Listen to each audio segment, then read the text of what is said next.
Hello friends, today we are going to learn diversity in living organisms.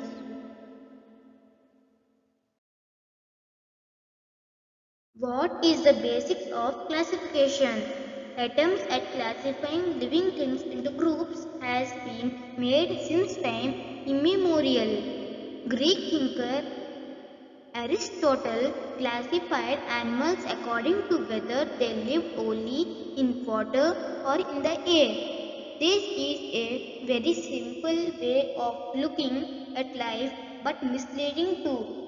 For example, animals that live in the sea include corals, whales, octopuses, starfish, and sharks.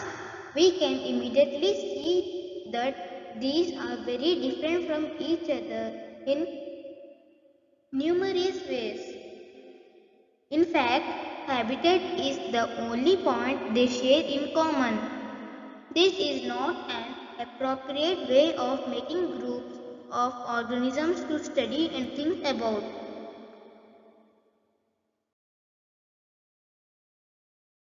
We therefore need to decide which characteristics to be used as the basis for making the broadest divisions.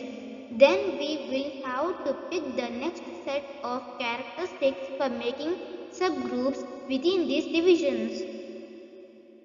The process of classification within each group can then continue using new characteristics each time.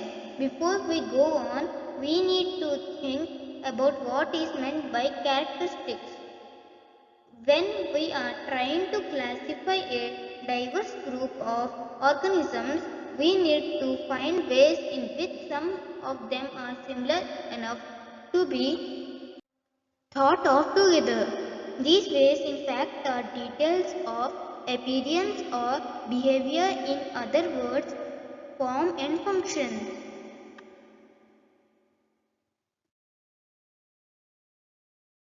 What we mean by a characteristic is a particular feature or a particular function. That most of us have 5 fingers on each hand is thus a characteristic. That we can run, but the banyan tree cannot is also a characteristic.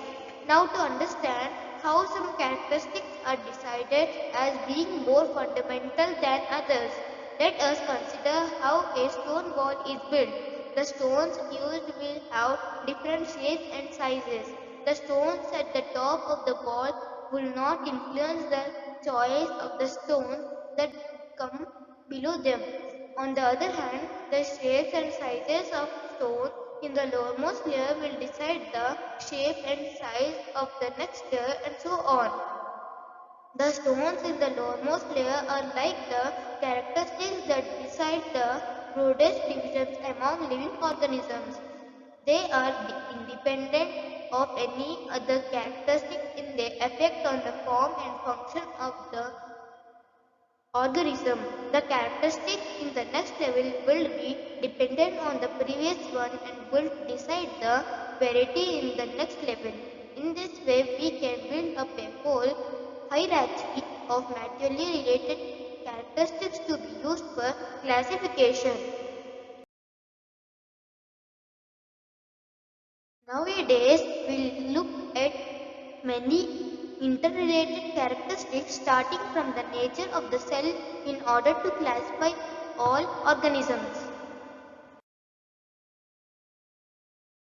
The hierarchy of classification groups biologists such as Ernest Haeckel, Robert Whittaker, and Carl Woese have tried to classify all living organisms into broad categories called kingdoms.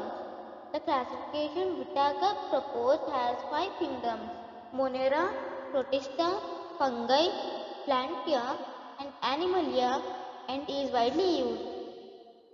These groups are formed on the basis of their cell structure, mode and source of nutrition and body organization. The modification was introduced by dividing the Monera into Archaebacteria and Eubacteria is also in use.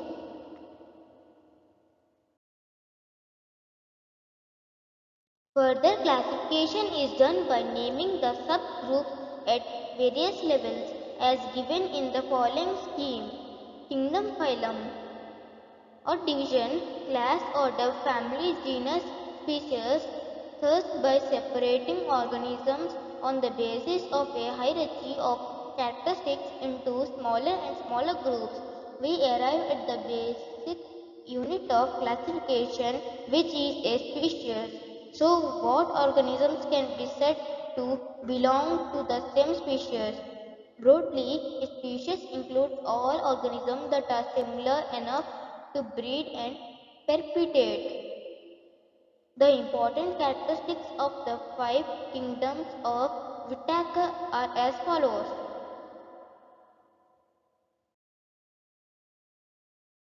Monera. These organisms do not have a definite nucleus or organelles, nor do not any of them show multicellular body design. On the other hand, they show diversity based on many other characteristics. Some of them have cell walls while some do not. Of course, having or not having a cell wall has very different effects on body design. Here, from having or not having a cell wall in multicellular organism, the mode of nutrition of organism in this group can be either by synthesizing their own food or getting it from the environment. This group includes bacteria, blue-green algae or cyanobacteria and mycoplasm. Some examples are shown in the picture.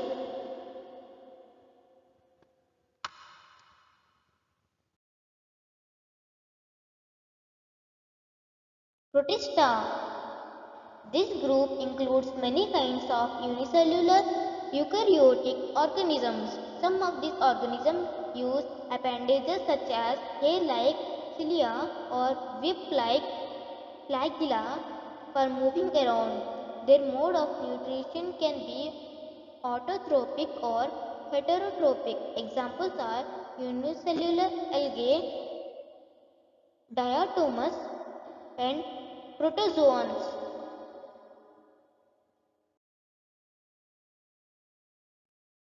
Fungi. These are heterotrophic eukaryotic organisms. Some of them use decaying organic materials as food and are therefore called saprotrophs. Others require a living protoplasm of a host organism for food. They are called parasites. Many of them have the capacity to become multicellular organisms at certain stages in their lives. They have cell walls made of a tau complex sugar called chitin. Examples are yeast, molds, and mushrooms.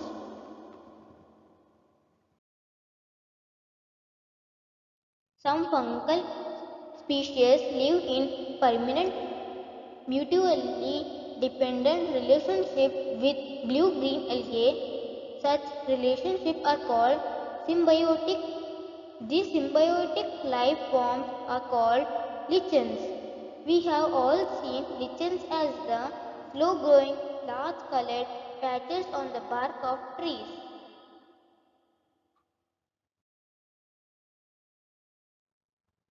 Plantia.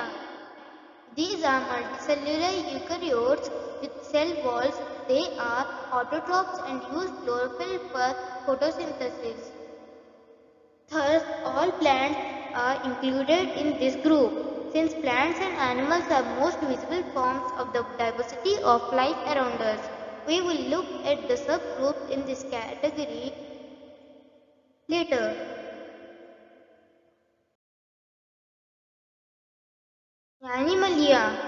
These include all organisms which are multicellular eukaryotes without cell wall. They are heterotrophs. Again, we will look at their subgroups little later in section.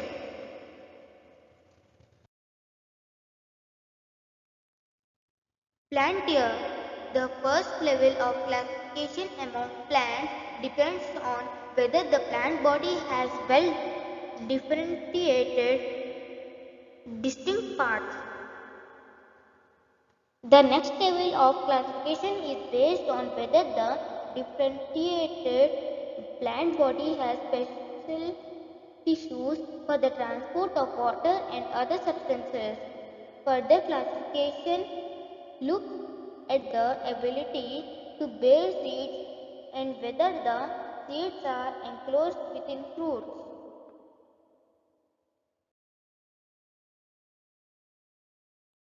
Thallophyta, plants that do not have well differentiated body design, fall in this group.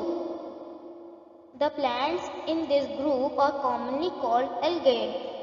These plants are predominantly aquatic. Examples are Cyprogyra, Phyllothryx, Caldopora, Ulva, and Cara.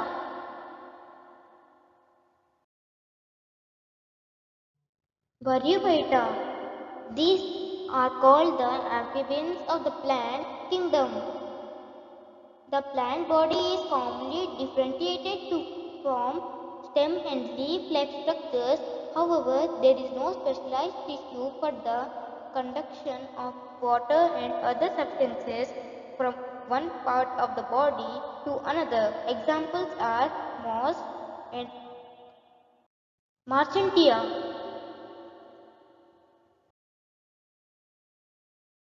Pteridophyta. In this group, plant body is differentiated into root, stem, and leaves and has specialized tissue for the conduction of water and other substances from one part of the plant body to another. Some examples are Marsilia, ferns, and horsetails. The reproductive organs of plants in all these three groups are very inconspicuous and they are therefore called cryptogams or those with hidden reproductive organs. On the other hand, plants with well differentiated reproductive parts that ultimately make seeds are called phanerogams. Seeds are the result of sexual reproduction process. They consist of the embryo along with the stored food, which assists for the initial growth of the embryo during germination. This group is further classified based on whether the seeds are naked or enclosed in fruit, giving us two groups, gymnosperms and angiosperms.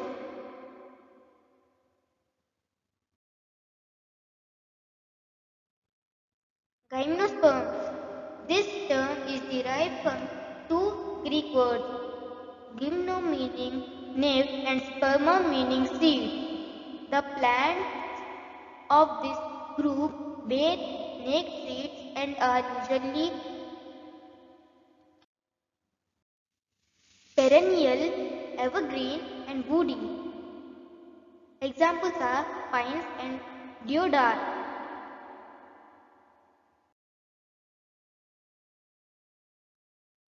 Angiosperms.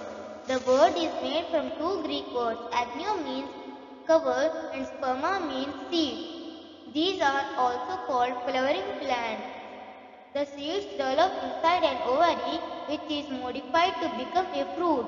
Plant embryos in seeds have structures called cotyledons. Cotyledons are called seed leaves because in many instances they emerge and become green when the seed germinates. The angiosperms are divided into two groups on the basis of the number of cotyledons present in the seed. Plants with seeds having a single cotyledon are called monocotyledonous or monocots. Plants with seed having two cotyledons are called dicots.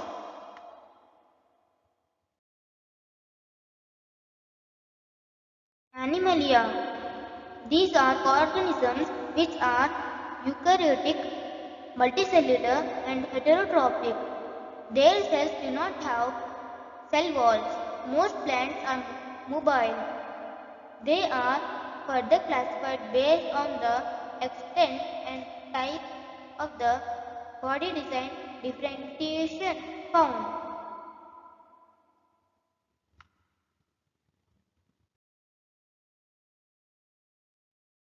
Porifera.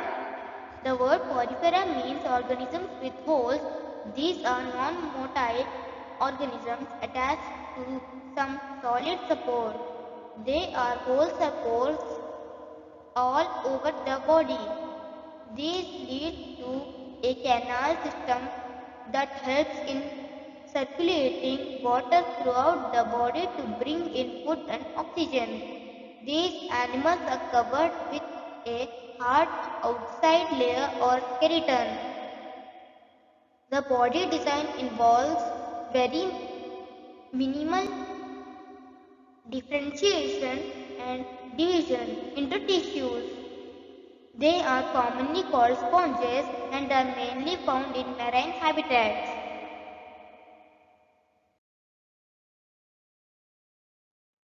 Cnidaria. These are animals living in water. They show more body design differentiation.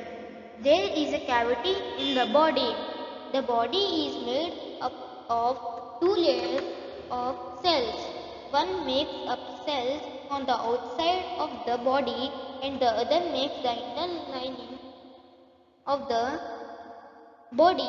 Some of these species live in colonies, while others have a solitary lifespan.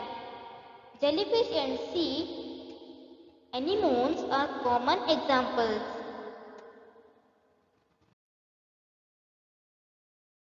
Platyhelminthes. The body of animals in this group is far more complexly designed than in the two other groups we have considered so far. The body is bilaterally symmetrical, meaning that the left and right halves of the body have the same design. There are three layers of cells from which differentiated tissues can be made, which is why such animals are called triploblastic. This allows outside and inside body linings as well as some organisms to be made. There is thus some degree of tissue formation. However, there is no true internal body cavity or coelom in which well-developed organism can be accommodated. The body is flattened dorsoventrally, which is why these animals are called flatworms. They are either free-living or parasitic. Some examples are free-living animals like planarians or parasitic animals like liver flukes.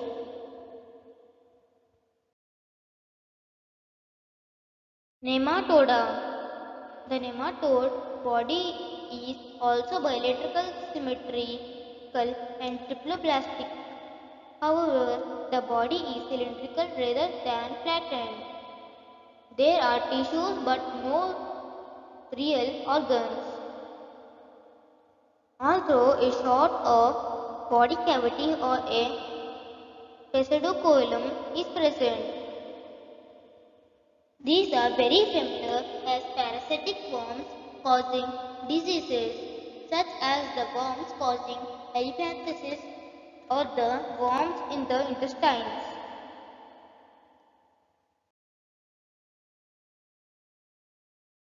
Annelida. Annelida animals are also bilateral symmetry and triploblastic, but in addition, they have a true body cavity. This allows few organs to be packed in the body structure. There is thus extensive organ differentiation. This differentiation occurs in a segmental fashion with the segments lined up one after the other from head to tail. These animals are found in a variety of habitats, freshwater, marine water, as well as land.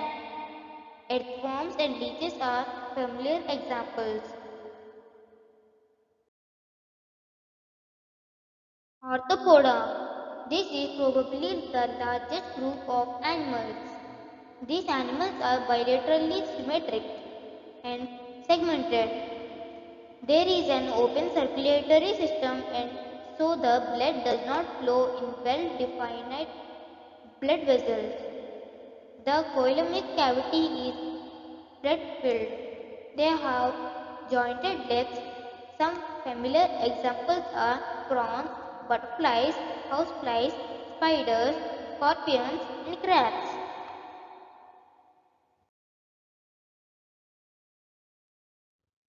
Mollusca. In the animals of this group, there is bilateral symmetry. The coelomic cavity is reduced. There is little segmentation. They have an open circulatory system and kidney-like organs for excretion. There is a foot that is used for moving around. Examples are snails and mussels.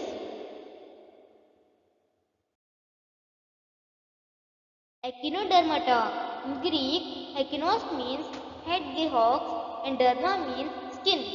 Thus, they are spiny skin organisms. These are exclusively free-living marine animals. They are triploblastic and have a coelomic cavity. They also have a peculiar water-driven tube system that they use for moving around. They have hard calcium carbonate structures that they use as a skeleton. Examples are sea stars and sea urchins.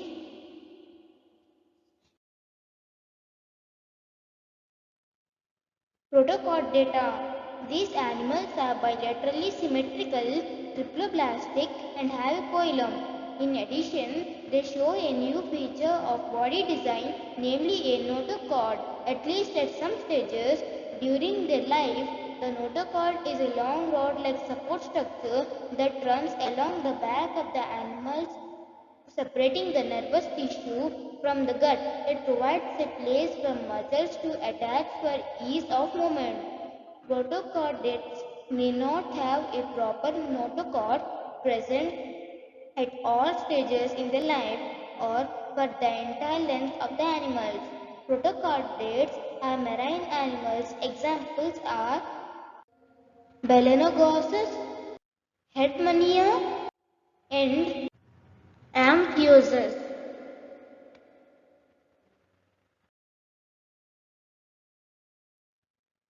Vertebrata. These animals have a true vertebral column and internal skeleton, allowing a completely different distribution of muscle attachment points to be used for movement. Vertebrates are bilaterally symmetrical, triploblastic, coelomic, and segmented with complex differentiation of body, tissues, and organs. All chordates possesses the following features: have a notochord, have a dorsal nerve cord or triploblastic, have paid gill pouches or coelomate. Vertebrates are grouped into 6 classes.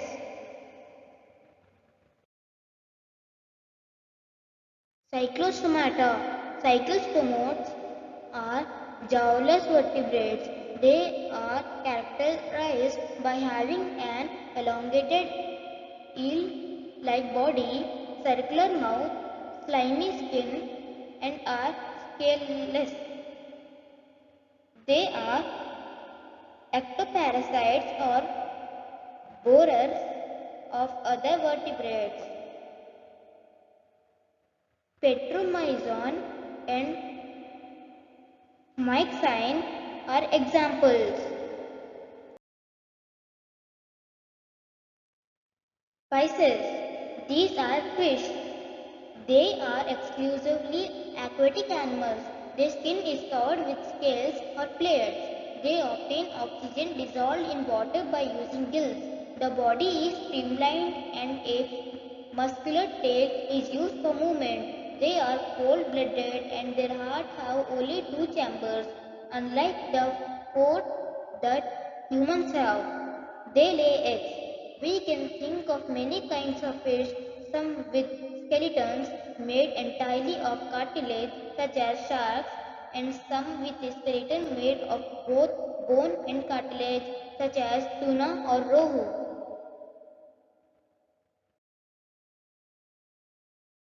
Reptilia.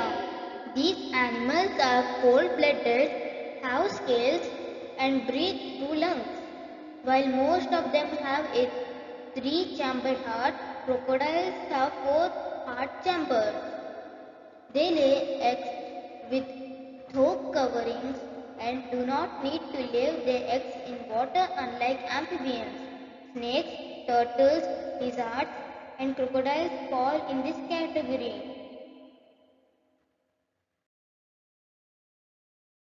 Amphibia.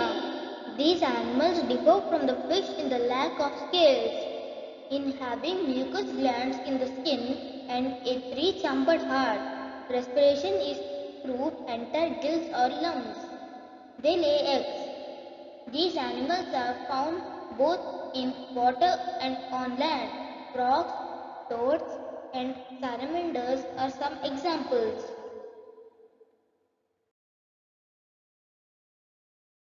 Aves. These are warm-blooded animals and have a four-chambered heart. They lay eggs. There is an outside covering of feathers and two forelimbs are modified for flight. They breathe through lungs. All birds fall in this category.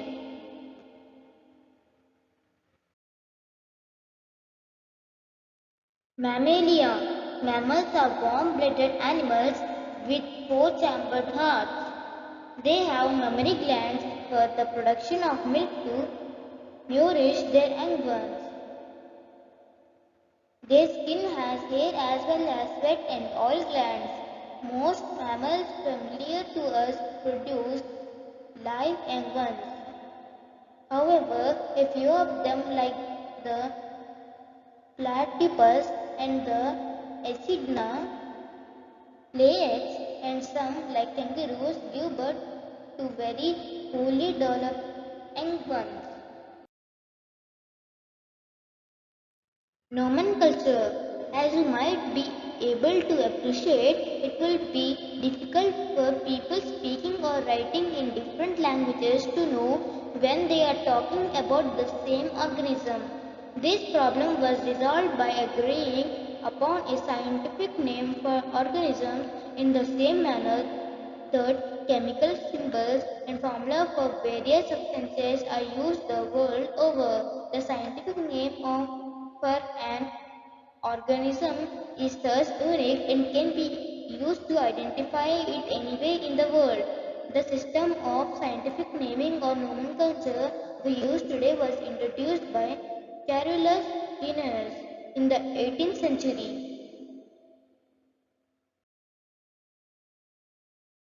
The result of the process of classification which put it along with the organism it is most related to. But when we actually name the species, we do not list out the whole hierarchy of groups it belongs to. Instead, we limit ourselves to writing the name of the genus and species of that particular organism. World over, it has been agreed that both these names will be used in Latin forms. Certain conventions are followed while writing the scientific names. The name of the genus begins with a capital letter.